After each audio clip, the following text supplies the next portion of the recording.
get rid of the cat tree? No, I think that's fine. I love this. This is a hoot. Okay, good. He settled.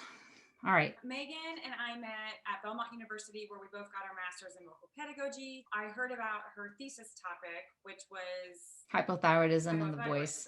And I was really interested. So we went to coffee once and we geeked out so hard. And as people have messaged me about what singing issues they want to know about and what we noticed coming up in the vocal studio, I thought there is no better person to ask than Megan Massey, because she knows everything there is to know about the thyroid and singing. Oh, yeah. Almost too much. Hi, my name is Megan Massey. I am a piano and voice teacher. I am here to discuss singing health and how it relates to the thyroid. I'm going to talk about the thyroid gland, how the thyroid affects singers, and what measures can be taken to improve vocal quality for those who might be suffering from thyroid disorders. Where is it in our whole body? Whenever we see like a big diagram of the thyroid, it's kind of hard to see unless you pull away all the muscles and most of the nerves and blood vessels. Thyroid gland's right there. It's right below our thyroid cartilage. The main purpose of the thyroid gland, it's an endocrine gland that is in your neck, and it makes two hormones, thyroxine, commonly known as T4, and oh wow, this has been a long time since I've said this one. Wow, this word. I call it T3, but it's thyroidothyroidin. That's a fun one. And these are the hormones that are necessary for all the cells in your body to work. As some doctors have called it, they call it like the pilot light of our whole body. It just controls everything you can think of. T3 and T4 are responsible for creating the thyroid hormone. The main purpose of a thyroid hormone is to increase your rate of metabolic function in your body. A proper amount in the body helps cells achieve whatever their genetic function is. There are a number of diseases that are associated with the thyroid gland, like thyroid cancer, nodules. We also have what we call goiters, which is basically an inflammation of the thyroid gland. Hyper and hypo was my main focus, mostly hypothyroidism, because I myself am hypothyroid. Hypothyroid is the most common, and it's basically when you have an underactive thyroid, you do not produce enough T3, T4 so that you can have the thyroid hormone. Patients who have it are common in women, elderly over 60, people with a family history, and those with an autoimmune disease. Not that hyperthyroid isn't common, but as far as how the symptoms relate to who would be most affected as a singer, hypothyroidism would probably affect a singer more than hyperthyroidism. Why is hypothyroidism more likely to affect a singer than hyperthyroidism? It has to do with the symptoms of hypothyroidism. There are some symptoms in hyperthyroidism and hypothyroidism. Some of them may look kind of the same.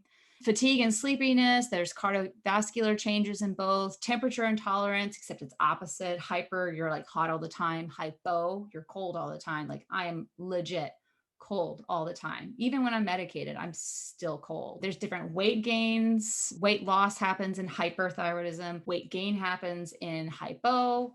An enlarged thyroid can happen in both, but in my understanding, it's more common in hypothyroidism. An enlarged thyroid happens because of a constant stimulation of high TSH level, which is like the hormone that tells your thyroid to produce things for thyroid hormone. It comes from your pituitary gland in your brain. What's happening is this TSH is going down to your thyroid gland. It's telling it to kick out more T3, T4, but it's not responding.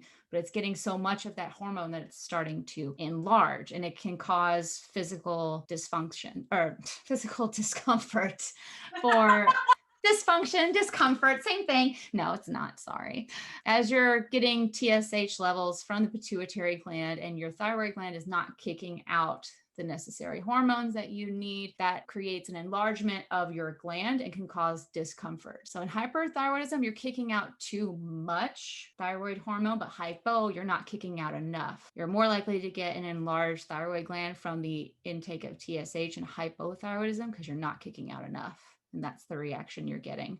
And again, it causes that physical discomfort for singers when you've got some, because of where the thyroid is located, how close it is to like important nerves like the recurrent laryngeal nerve. If enlargement gets really bad, it can lead to like bilateral paralysis, or like where both vocal folds could be paralyzed. It can also make it hard to protect your airway whenever you're breathing or swallowing. It can do quite a lot if it's not taken care of. But normally when someone has a goiter that size, they don't let it get that big. I mean, normally if you see something starting to enlarge and you're starting to feel discomfort, you go and get it checked out and it hopefully gets fixed. Most regular hypothyroidism is going to be treated with medications. Muscle weakness, that's something that I experienced with hypothyroidism. My muscles were not strong enough for me to sing properly. Another thing, there's actually is a direct effect that hypothyroidism can have on the vocal folds themselves. Low levels can create swelling in the vocal folds, and we call it bronchiectasis. You can see right here, there's a lot of excess fluid in that vocal fold, which can create this low, coarse, and gruff, gravelly voice that's hard to clear up. I notice in my voice that it's really hard for me to get interference or raspiness out of my voice, and I'm medicated. I could be well rested, well hydrated, I could be really well warmed up, but I'm still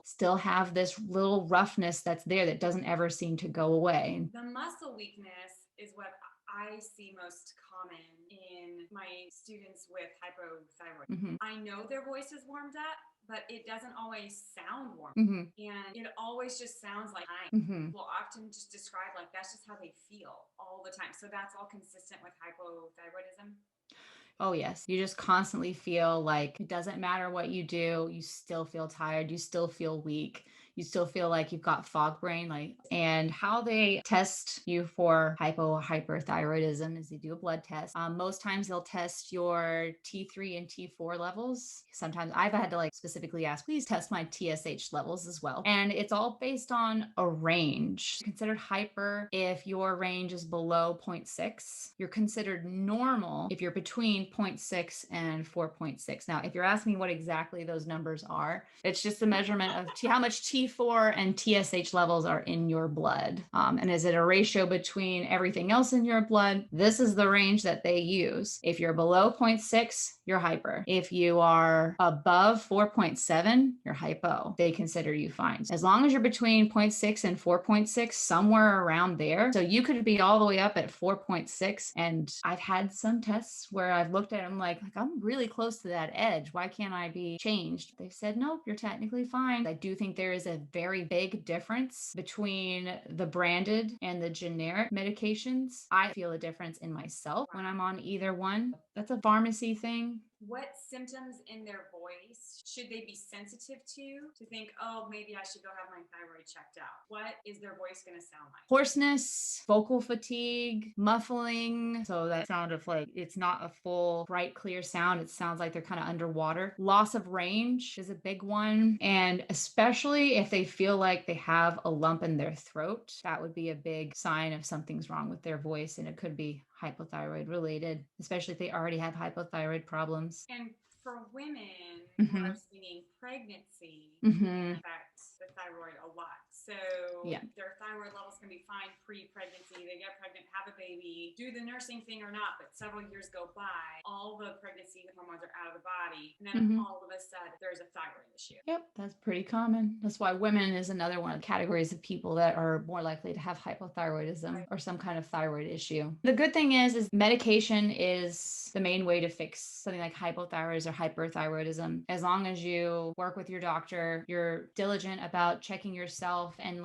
just being aware of what you're going through. If you notice that you're extra tired, even though you're getting great sleep, and you feel like you're foggy or forgetting a lot of stuff, that's worth getting in touch with a doctor and getting your blood checked to make sure that you're okay. When you're hypothyroid or hyperthyroid, the main thing you need to reach is you got to reach homeostasis.